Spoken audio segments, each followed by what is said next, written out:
fiction, science fiction, horror, fantasy, crime, LGBT, thriller. You have now entered the House of Mystery with your hosts, Eric Shapiro, David North Martino, John Copenhaver, and Al Warren. Heard on NCAA 106.5 FM Los Angeles, 102.3 FM Riverside, and 105.0 AM Palm Springs. Welcome back into the House of Mystery. I'm Al Warren, Mr. Dave, Karate, Teabags, Dollar Store, Martino. All my names. You're just all of it. Do you organize how when you go to the dollar store, do you have like a plan when you have to? No, I'm not somebody who has a plan now. You don't have a plan? No. No plan. Well, then how are you supposed to? I was thinking about this, and why wouldn't you, you should get it. I thought you'd be playing chess professionally, but if you don't have a plan, how are you ever going to be a professional chess player? Where'd the chess thing come from? Well, because I was seeing in the news, every time I see a news report, I think of you. Really? In it. Yeah. Oh. Weird, eh? But, because those chess players, remember a while ago, and one got accused of cheating and back and forth, and now they're saying that he actually had, you know how he cheated at the chess game? Yeah. But he had vibrating beads up his bum. And I guess it gave him a way of knowing. Hans Niemann, whatever. I didn't know you had to have a reason for those. Well, you don't, but I'm just saying that. So you could probably use this in your playing of chess. Okay. Perfect, but I'll get caught. No, because it's been done. They'll never think of it. Oh, they'll never. Oh, okay. That makes sense. But because anyway, he was on Piers Morgan, and he stuck beads up his bum, and he was cheating in order to win. But I liked it. So you could do that at karate. You could do that at everything. Yeah. I like to see that. But where do you stick the beads in? Anyway, I don't know what to say to that. Yeah, I know. I freaked you out, didn't I? No. See, we're talking I'm horror. used to this. Yeah, we're used to this. Well, how else do we bring in a horror writer? No, so we've got a new visitor to the show, and he writes horror. His latest book, Lucky's Girl, and it's a classic novel of cosmic horror. So, Mr. William Holloway, thank you for being here. Well, thank you for having me. I wasn't sure if he'd be there still. Run away. I was, everything was cool, and then the thing with the beads happened. And I have so many questions. I had like all these cool things I was going to say, and then the beads happened, and I tend to do that. It does. I'm going to have to wing it now. Yeah, I tend to do that. I usually do it on purpose so that I take away people's, their pre-rehearsed things. Because now, you're going to be thinking of beads now. I'm wondering, does it work like Morse code or something? Yeah, that's okay. You see, that's kind of it. But in a way, you see what I'm thinking about. This is the way I think. Oh no. No, I'm not. No, I'm thinking that, okay, so here you and I are sitting down and you're playing chess, world champion. You're playing the world champion, because this is the big game. So you and I both decide that you cannot beat the world champion. So how are we going to cheat? How is it that I'm going to give you signals of what you can and can't play? How did they come up with beads up the ass? They may have been doing something else which prompted them to this solution to their quandary. There may have been pre-existing usage of beads. And from that point forward, beads became part of the arsenal. Arsenal, good word. Arsenal, yes. You should be a writer. That's what they say, yes. Yeah. Well, I'm just telling you, it's something to think about, okay? Because that was a really good word at the right time. That's something I would use. Now that we've got you all broke down and ready, what brought you into the world of writing, but not only just writing, but writing horror? So, it's kind of a long story there, but, I've been a lifelong horror reader. I was working I had a brief stint in film in the 90s. I went out to LA and worked for this guy who's a visual effects supervisor for horror movies. I didn't end up staying. I just did not like LA, and it really bothered me that people were spending as much money making movies as they did. So my notion was to come back home, write a screenplay that is specifically designed to be shootable on a reasonable budget with, and being able to take all that money and put it up on the screen and make something which is, really coherent, really real, really scary, and really unexpected. So I started writing this thing. I was going to be giving it in pieces to my friend who's a screenwriter. And he said, well, Bill, this is not a treatment for a screenplay. This is a novel you're writing. And I'm like, novel? That can't be. I don't write novels. I don't know anything about writing novels. Well, I wrote it, and it didn't turn out to be a novel, but it did turn out to be a novella, and my friend did adapt it to a screenplay. So, I, at that point, as a younger man running out of money, so I'm going to get a real job, I'm going to be a real person, and I got into the corporate world, and 10 years later, was really kind of at my wit's end with a lot of things, and I just started writing again. And I ended up writing my first two novels. The first one is called The Immortal Body, and the second one is called Song of the Death God. And that is a series which is not yet complete. I've got one more book to write in that. I've written the third novel. It's complete. It's edited. But I'm kind of in search of just the right publisher for this, and or I'm going to do self-pub, not real sure. But either way, I started writing. The intent was to write a treatment for a screenplay, and I just ended up writing a novel, or novella, rather. Do you have, something in mind when you put together a horror book? Like, I know there's something in mind, but do you have kind of a reason or a theme that you want to write about in a horrific way? I've never actually, plotted out a book. I've never actually, done anything like that. I just have, in my mind, stories.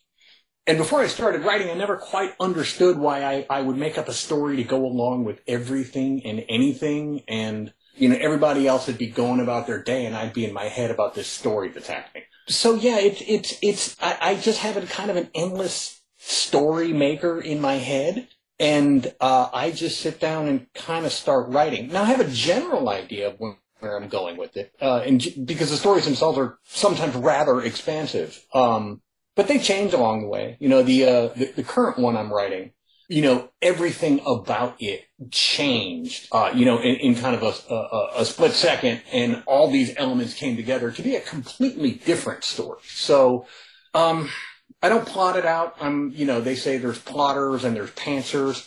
I'm kind of a pantser. So that's my version, and I'm sticking with it, I guess. Yeah. Well, if I had pants, I would be a pantser. Why cosmic horror? What about that subgenre attracts you? I think that, in my life, there was kind of a couple things that came together all at once. Was the discovery of H.P. Lovecraft. Oh, God, this sounds bad. Discovery of drugs and discovery of, music that was more complex than punk rock.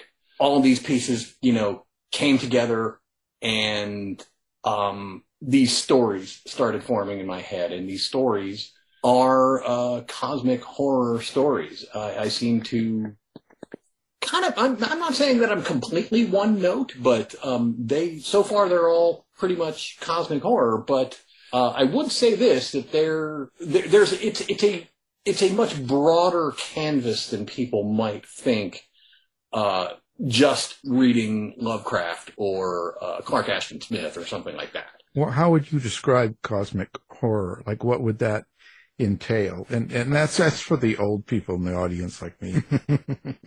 God, this is that like freezing moment when somebody asks you to define something that, it's like that Supreme Court justice said when they were talking about the difference between art and porn. You'll know it when you see it. It's really, really hard to put your finger on it. But one of the things you'll find is kind of a lack of standard horror antagonists, standard protagonists, and any kind of rooting in Judeo-Christian mythology, like you're going to see with, your gothic horror stuff like Frankenstein and Dracula, or Jules Verne even. It's also rooted in an idea that the universe itself is something of an antagonist, that it is an innately hostile place, and it is out to kill you. So they're happy books. I have, the term that people use is nihilism.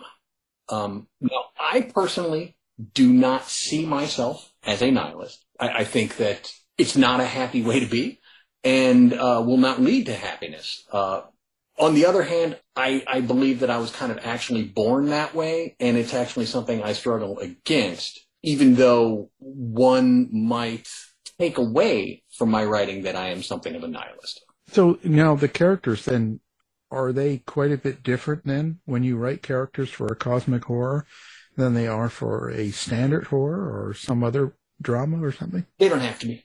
They don't have to be.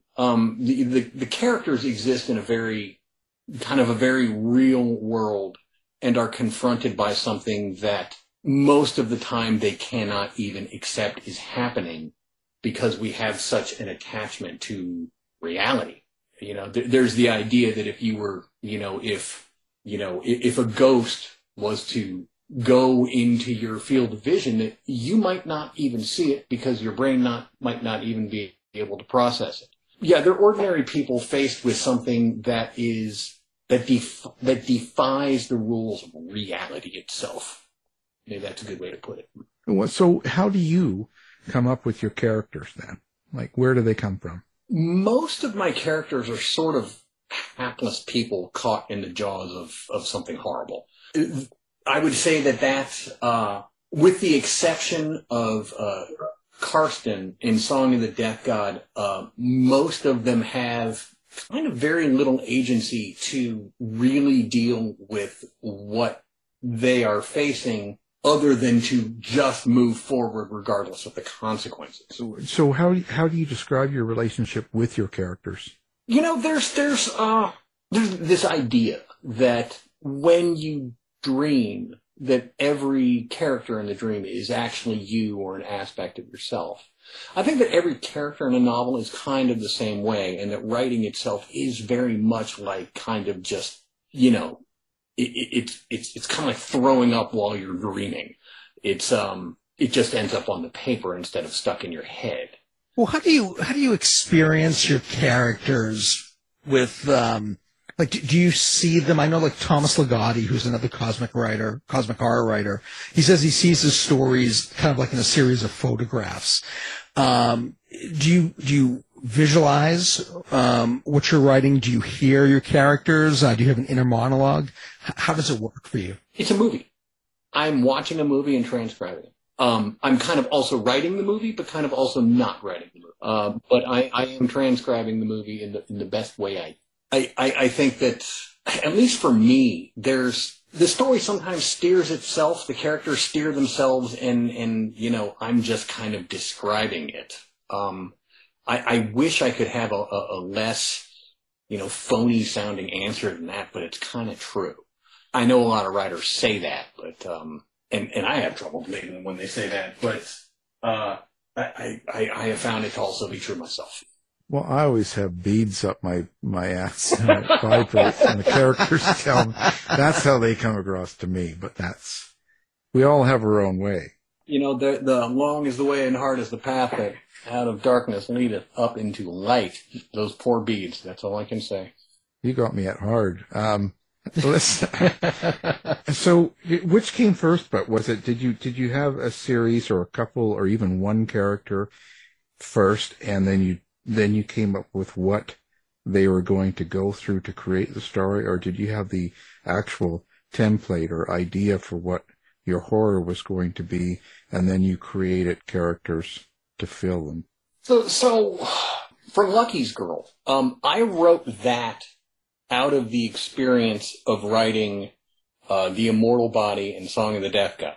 I had written those two and come away from the experience realizing that as a novice writer, trying to bite off this series of books, 4 novels or more longer, is a hard sell for new readers. That what you want is a standalone novel, not in a series. And maybe I was being too ambitious, but, the story was there. The story is still there. So what I do in between writing books is I write the book, I set it aside, I pick up On Writing by Stephen King, and I reread it. Now, he proposes that you shouldn't think about things in terms of plot. You should think about them in terms of situation. Ask yourself a question like, well, what happens when a town gets taken over by vampires? And you begin from that kind of situation, and then you fill in the gaps, and it becomes this much more expansive thing. So with Lucky's Girl, I was just like, well, if Stephen King can say, what happens when a town gets taken over by vampires, I can just say, well, what happens when a town gets taken over by werewolves? It sounded like kind of like a very, very cookie-cutter idea, but it began to fill itself out, and the characters began to form. Very specifically, the character of Lucky.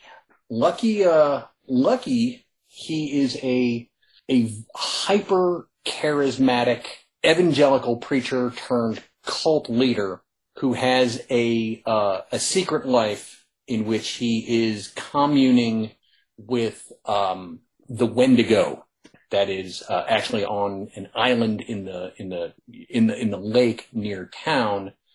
Inside this ancient tree and is struggling to get out, and has been there for thousands of years. So through animal sacrifice, Lucky connects with the Wendigo. He doesn't refer to it as the Wendigo. You never actually hear the word Wendigo, but it's the Wendigo.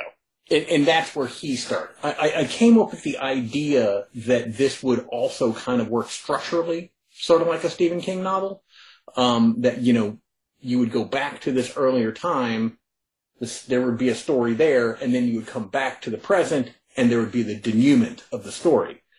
So that's how it's structured. It's always an interesting process, right, putting together a book or a story, and I like to try and understand it as horror, something I don't do, but I like horror. I just like to see how you put it together.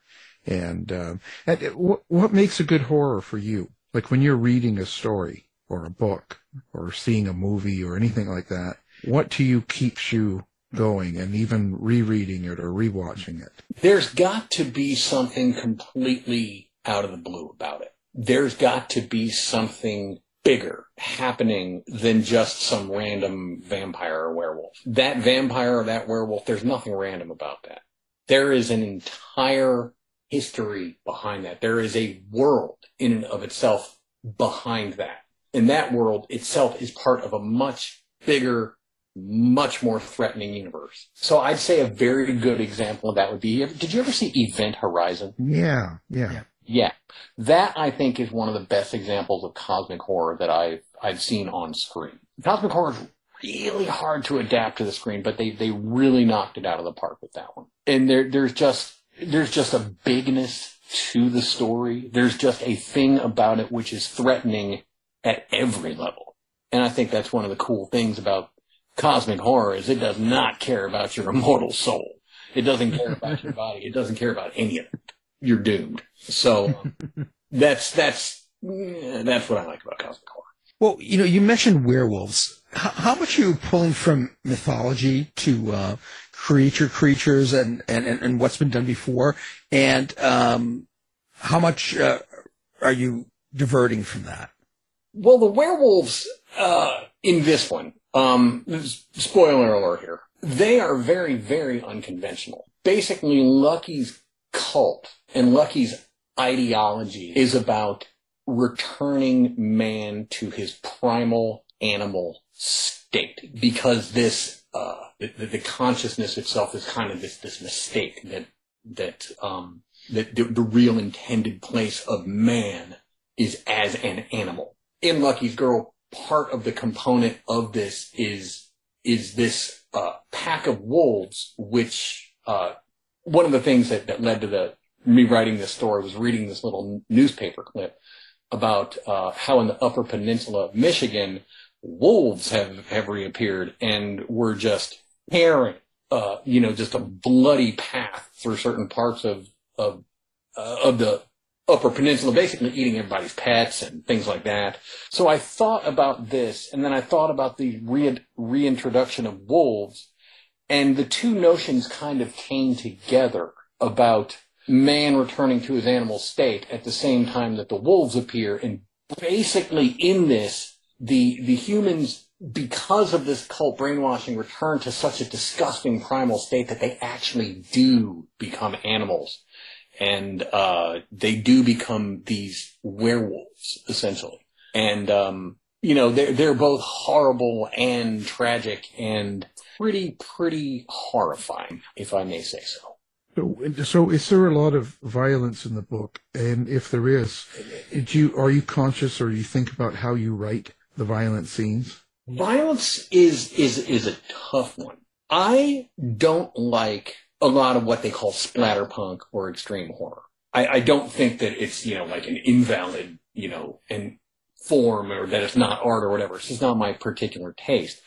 I don't want a play-by-play of the violent stuff, because that doesn't scare me. It doesn't really even interest me.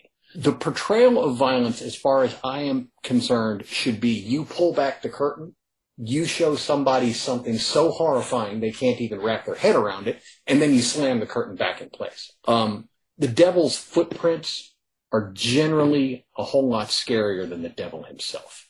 So that's kind of my thought about violence. Now, in Lucky's Girl, I cannot say that there is zero play-by-play of the violence, because there is one scene in which there is a bit of play-by-play, but I don't drag it out. I think it's handled fairly tastefully, as truly distasteful as aspects of this story are. I think that scene is handled kind of as tastefully as maybe was possible, given that it's essentially a human sacrifice while the person is still alive. Well, so when you're writing the bad or the evil characters throughout a book, do you find that easy to fit into that headspace and write it? Yeah, absolutely. Evil people and evil motivations are not, they're not foreign to me. I think they're probably not foreign to anyone. We really do know what makes evil people tick. And sometimes, when I wrote the character of Lucky, the thing that makes Lucky evil is that he is charismatic and he exploits it. I remember, it's interesting, when you think about, say, probably shouldn't touch this one, but certain politicians and their charisma. It's some people can just walk into a room and own that room. Everybody knows somebody like that is just has this ability to walk into a room and just own it. So there's this story a friend told. He's a Democrat big shot here in town. This was back during the Bush administration. And his brother was saying something like, oh, blah, blah, Bush is a moron, whatever. And his brother said, no, he's not. He could walk into this room right now, sit down at this table, and he would have you eating out of his hand in 5 minutes. He just has a certain kind of charisma and an ability to influence people. The same could easily be said for Barack Obama. The guy is just wildly charismatic. So what do you do when somebody is wildly charismatic to the point where their effect on other people is as if they have a goddamn remote control? What do you do with people that charismatic? What happens when people who are that charismatic don't have other people's interests in mind? So charisma is a very, very big part of this story. And just this understanding that there really are charismatic people out there, and they can be very, very dangerous. Yeah, it's interesting. So how do you create your dialogue then? Are you kind of stepping into this, or do you take Yeah. people that you see, kind of? Both. One thing that, when I was first quote unquote learning to write, I'd written The Immortal Body and finished it, and I took it over to my friend's house who had originally helped me with the screenplay 10 years before. And he handed me back a pile of books. One of them was by an author named Thomas Piccarilli. And he said, this is how you write prose. This is how you write dialogue. And another thing you need to do is you need to go out in public. And you need to eavesdrop on people's conversations. Listen to what people really say in their unguarded moments and write that. And I think, in a way, that can be some of the most honest writing there is if you are simply quoting people verbatim. Now you're taking the quotes out of context because you're putting it in your horror story, but, you want the real thing. Quote real people having real conversations. Right. So if we see you in a coffee shop, we should leave. It is very, very possible. Yes. They might call HR. Yeah. You're just like listening to everyone. There's that creep over there. He never leaves. He's been here 8 hours. He keeps listening to everyone. Well, you got to wear headphones when you do it and just not have any music on. Yeah, I see. It doesn't look so obvious. See, he's got it down. Now, the important thing is to remember that what they're talking about ain't important at all. It's how they say it. Right. If you can dial in those little nuances, that's a big deal. Well, that's the part of the character that becomes real. Because, I don't know, I think the most important part of a story is the characters, right? People either love or hate them, but they've got to feel something for the character.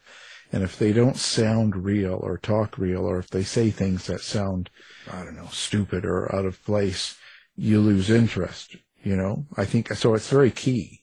Yeah. The only place you can get away with really bad, just completely stilted dialogue, I think, is in like fantasy stuff, where, Lord Elrond makes some grand declaration. Other than that, with real stuff like specifically like mysteries and thrillers and certain kinds of horror, you do need to stick with the grit of reality. Certain characters can stick with people generation after generation, like Sherlock Holmes or something like that. Do you aim for that in your character, or what do you think it is that creates that longevity in certain characters? I think they have something you want. Everybody wants to be Sherlock Holmes. Everyone wants to be Fox Mulder, Now, they might not want everything that goes along with it, but who wouldn't want to be Fox Mulder or some, you think about some iconic character, for whatever reason, Luke Skywalker just came to mind. But yeah, if you can write a really iconic character, hats off to you. That's awesome. But again, that's kind of part of world building, and they've got to fit in that world or it won't work. So have you ever killed off someone you know? Well, yeah, pretty much. Oh, there we go. Okay, so let's get some names and phone numbers, and we'll give them a call. Well, my characters are at least partially a composite, and I don't know how other people write their characters, but I suspect it's the same way for them too. In Lucky's Girl, Lucky is, I think, a bad guy that, all of us know to at least an extent in our life, because we have all, in one way or another, been taken advantage by somebody that we trusted. And when we look back on that trust, there was never really any basis to trust that person to begin with, but they took advantage of you. And very often, you look back at your mistakes, they have taken advantage of you over and over and over again. And you're simply unable to see it in the moment. But in retrospect, you're like, how on earth did this person rob me blind, walk all over me, and then just walk out the door like nothing happened? That's an amazing thing, and kind of an amazing feat of how we managed to live with that fact. So now in your book here, in Lucky's Girl, now that you've explained it more, and you're not like the plotter, so you haven't planned it out, but as you wrote it and you've completed it, I can't help but think there is a subtext or a meaning to it, and it probably came organically as you were putting it together. Do you think that's true?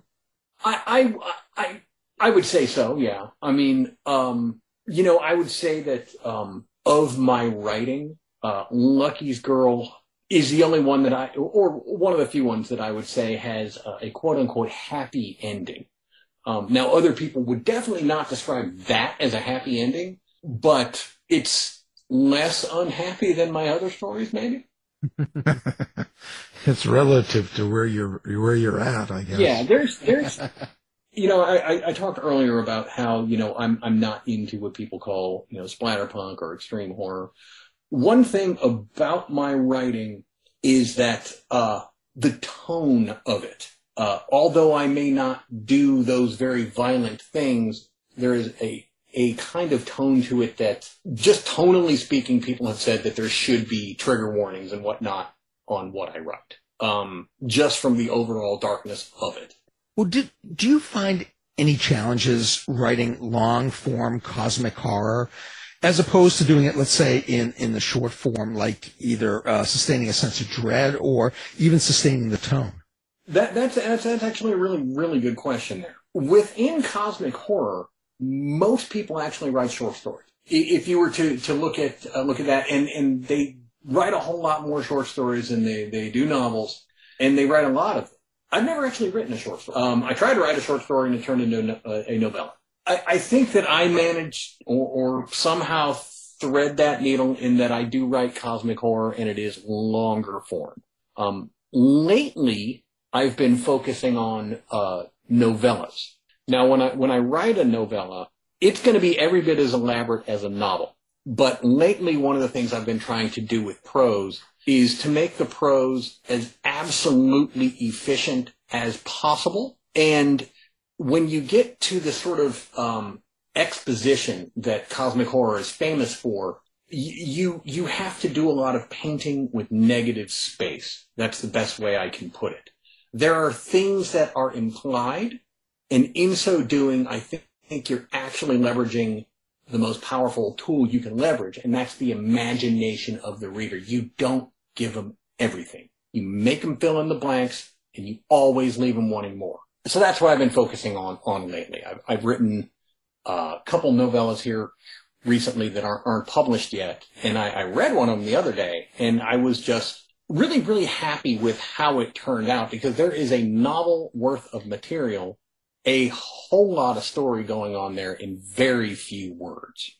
And that's quite a trick to be able to do that. Yeah, it's something mostly that you end up doing on the back end. You just get the story down, and then you rewrite every single sentence to be able to be made efficient. And then on that next pass, you remove every single word that is not absolutely necessary.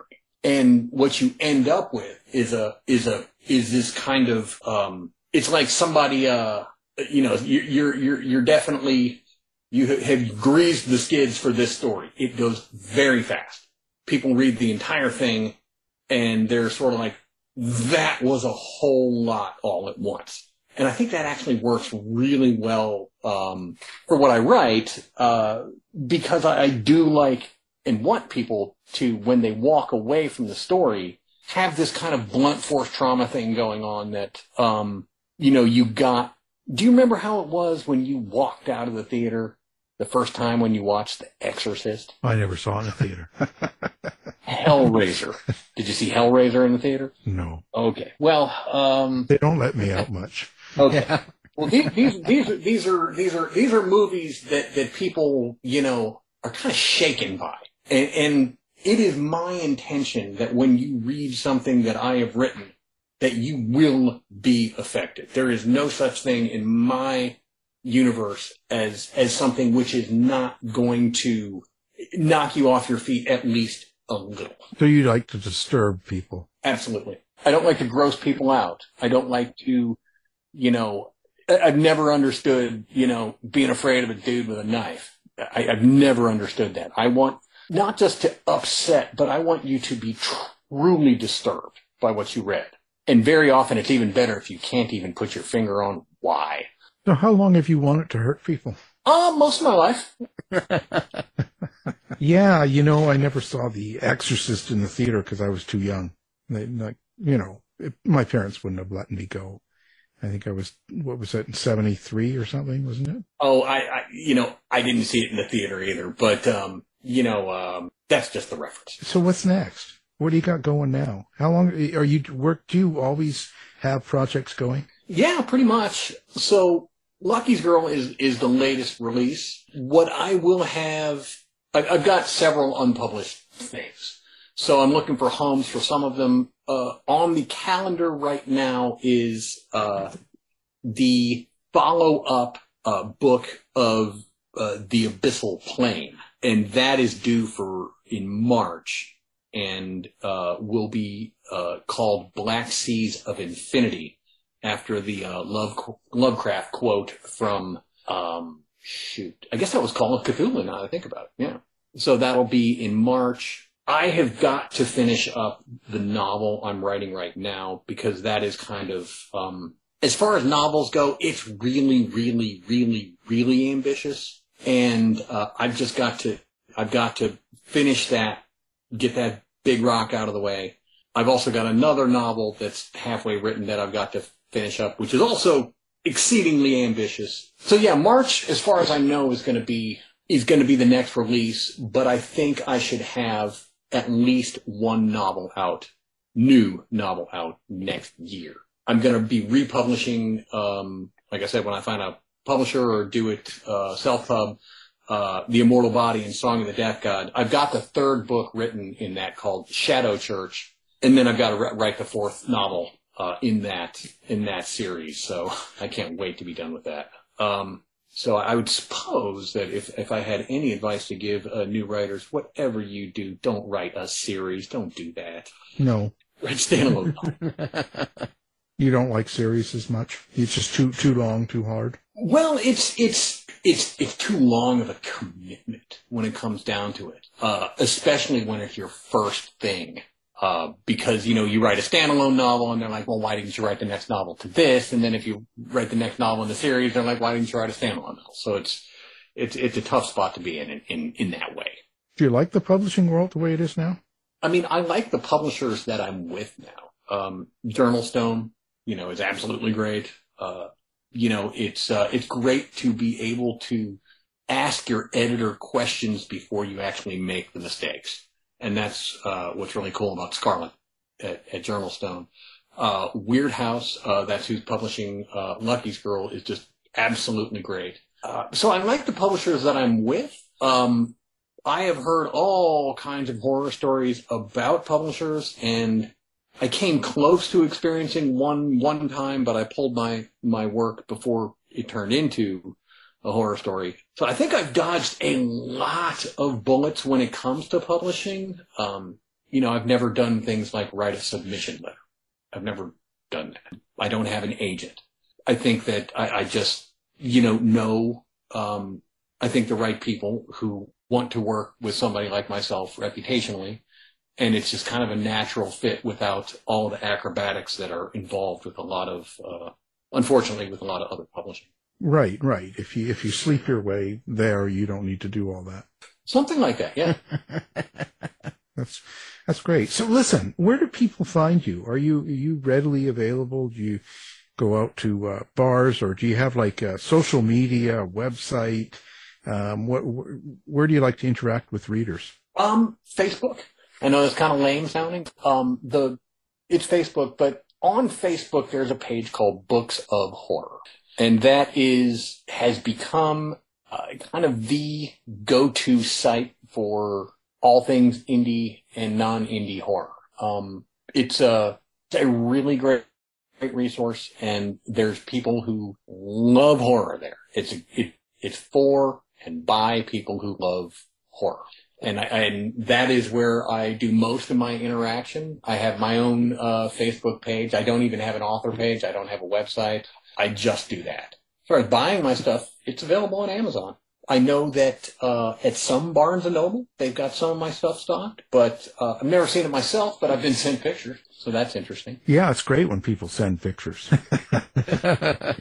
Well, this is fascinating. It's always good to talk to a horror writer, and you're one of them. I am one. Yeah, I really appreciate it. And, of course, we'll have everything up on our website so people can find you easily. Right on. All the information and the book, Lucky's Girl, and it's a classic novel of cosmic horror. And we've had the author, William Holloway. So thank you for coming on the show. Anytime. Thanks, William. You've been listening to the House of Mystery radio show. To find out more about our guests, hosts, or shows, go to www.houseofmystery.com. Show's over for now. Was it as good for you as it was for me? Well, good night. This has been a production of Something Weird Media. I'll be back.